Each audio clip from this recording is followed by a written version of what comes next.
जरा सोचिए, जब कोई आपसे पूछता है आप कौन हैं, आप अपना नाम बताते हैं, राम, श्याम, घनश्याम, या आप बताते हैं मैं इंजीनियर हूँ, डॉक्टर हूँ, या किसी का बेटा हूँ, किसी का पिता हूँ। लेकिन क्या ये सच में आप हैं?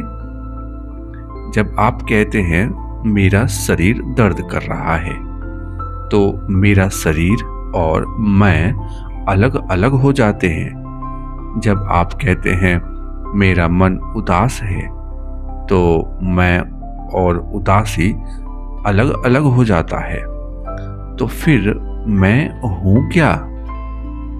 यह वही प्रश्न है जो अर्जुन ने श्री कृष्ण से पूछा था, और गीता का 13वां अध्याय इसी प्रश्न का सबसे सटीक विश्लेषण प्रस्तुत करता है।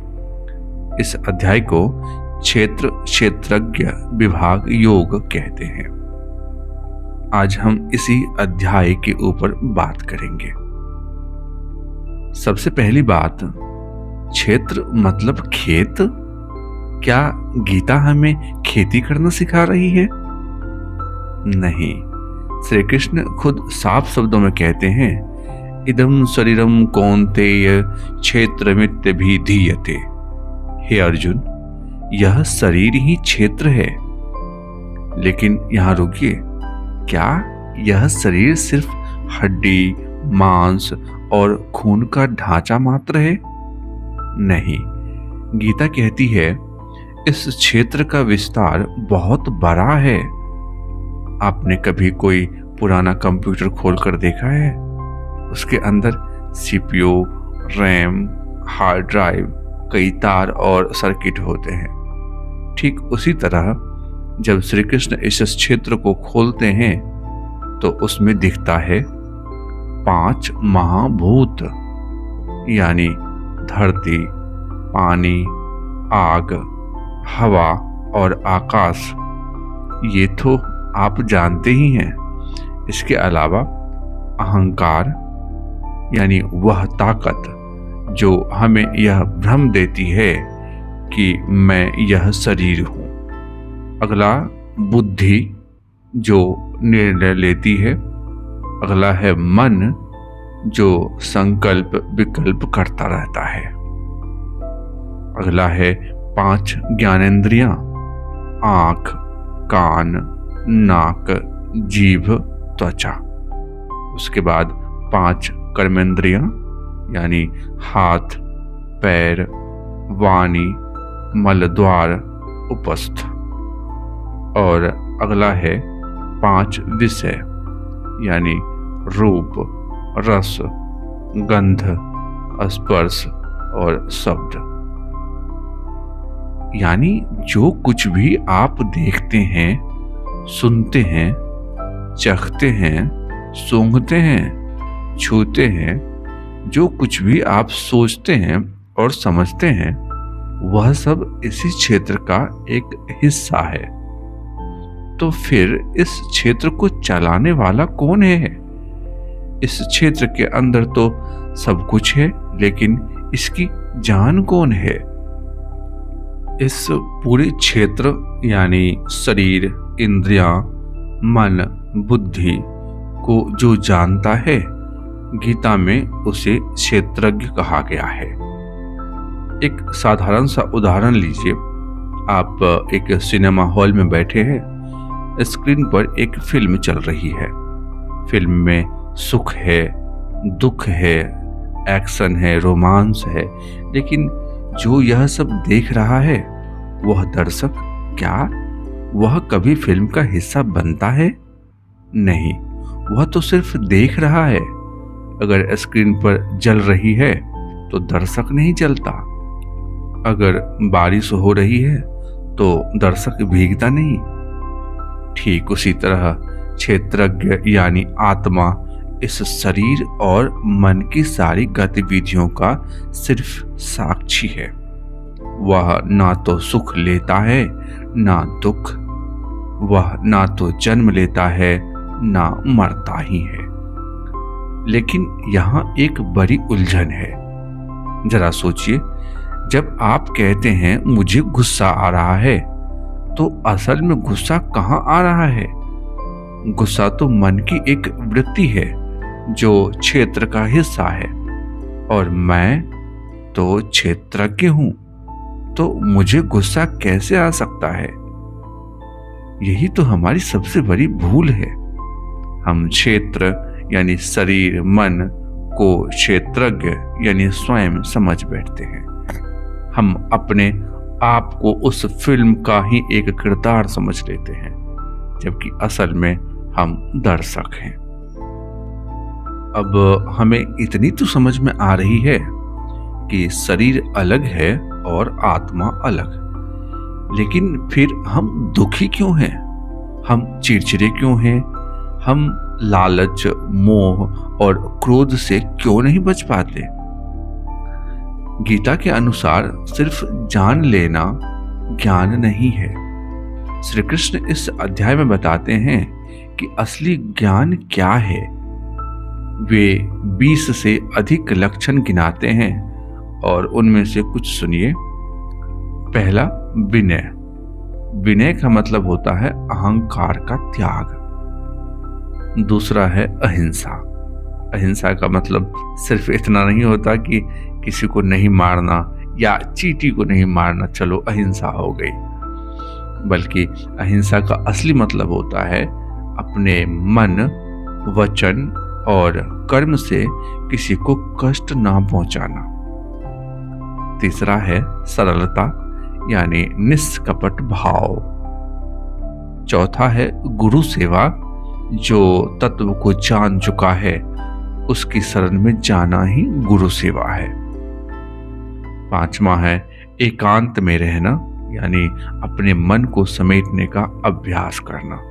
एकांत मतलब ये नहीं कि आप किसी जंगल में जाकर के बैठ गए, बल्कि एक अवस्था है जिसमें आप ध्यान में होते हैं और अपने मन को बाहरी विषयों से समेटने का प्रयास करते हैं। और छठा है अपने आत्मा में ही संतुष्ट रहना। अब सोचिए, क्या किताबें पढ़ने भर से हम विनम्र हो जाते हैं? क्या YouTube देखने भर से हम अहिंसक हो जाते हैं? नहीं, यह तो एक अभ्यास है, एक जीवन शैली है। असली ज्ञान तब होता है जब हम इस जानकारी को अपने रोजमर्रा के व्यवहार में उतारते हैं। जब हम क्रोध आने पर पहचान लें, यह मेरा क्रोध नहीं है, यह क्षेत्र के अंदर उठी एक विकार लहर है, मैं तो बस देख रहा हूं, तब हम उस क्रोध से चिपकते नहीं और फिर वह क्रोध अपने आप शांत हो जाता है। लेकिन अभी भी एक सवाल बाकी है। यदि क्षेत्रज्ञ यानी आत्मा इतना शुद्ध और साक्षी है, तो यह इस क्षेत्र यानी शरीर में कैसे बंध गया? यह कारागार में कैसे आ गया? श्री कृष्ण कहते हैं, यह बंधन प्रकृति के गुणों यानी सत्व, रज, तम के कारण है। आत्मा तो शुद्ध है, लेकिन जब वह इन गुणों के संपर्क में आती है तो वह अपनों को इनसे तादात्म्य कर लेती है। मैं सुखी हूं, मैं दुखी हूं, मैं ज्ञानी हूं, मैं मूर्ख हूं, ये सारे गुणों के खेल हैं। इस क्षेत्र और क्षेत्रज्ञ के भी ऊपर एक तीसरी सत्ता है, जो कि है परमात्मा यानी परमेश्वर। वही इस पूरे लीला को संचालित करता है। वह प्रत्येक क्षेत्र यानी शरीर के अंदर भी है और बाहर भी। क्षेत्रज्ञ यानी आत्मा का वास्तविक स्वरूप वही परमात्मा है। जिस प्रकार एक ही बिजली यानी परमात्मा अलग अलग उपकरणों यानी क्षेत्रों में अलग अलग काम करती है, एक में पंखा चलती है, एक में बल्ब चलता है, लेकिन बिजली एक ही है, उसी प्रकार एक ही परमात्मा सभी शरीरों में आत्मा के रूप में विद्यमान है। अब यह सब सुनने के बाद आप सोच रहे होंगे, बहुत अच्छी बातें हैं, लेकिन मैं इसे अपनी जिंदगी में कैसे लागू करूं? इसका जवाब बहुत सरल है, लेकिन करना थोड़ा कठिन है। साक्षी भाव का अभ्यास करें। अगली बार जब आपको कोई गाली दे तो पहले क्रोधित होने से पहले रुकें। देखें कि आपके अंदर गुस्से की लहर उठ रही है। कहें, यह गुस्सा क्षेत्र में उत्पन्न हुआ है, ये उसकी समस्या है, मैं तो सिर्फ देख रहा हूं।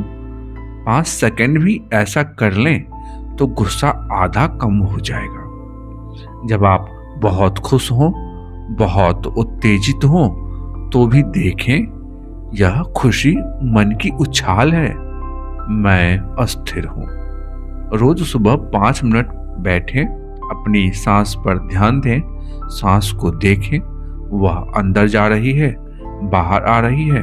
आप सांस नहीं हैं, आप तो सांस को देखने वाले हैं। यही सबसे सरल अभ्यास है।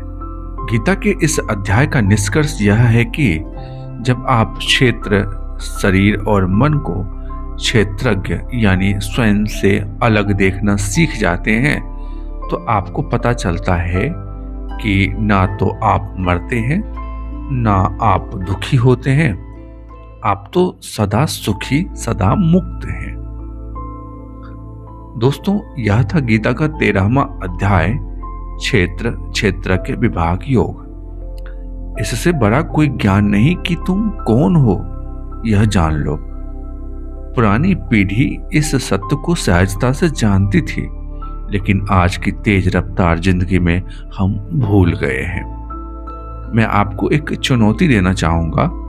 अगले 7 दिन, बस 7 दिन, सुबह उठकर 5 मिनट इस साक्षी भाव का अभ्यास कीजिए।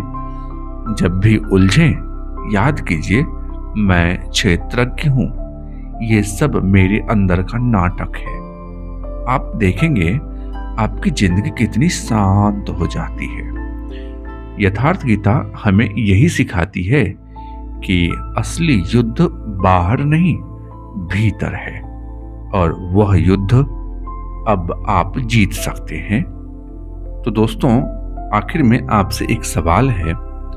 अभी तक आप अपने शरीर और अपनी आत्मा के बारे में क्या जानते थे? अपनी राय कमेंट में जरूर बताएं। मिलते अगले वीडियो में। ओम तत्सत।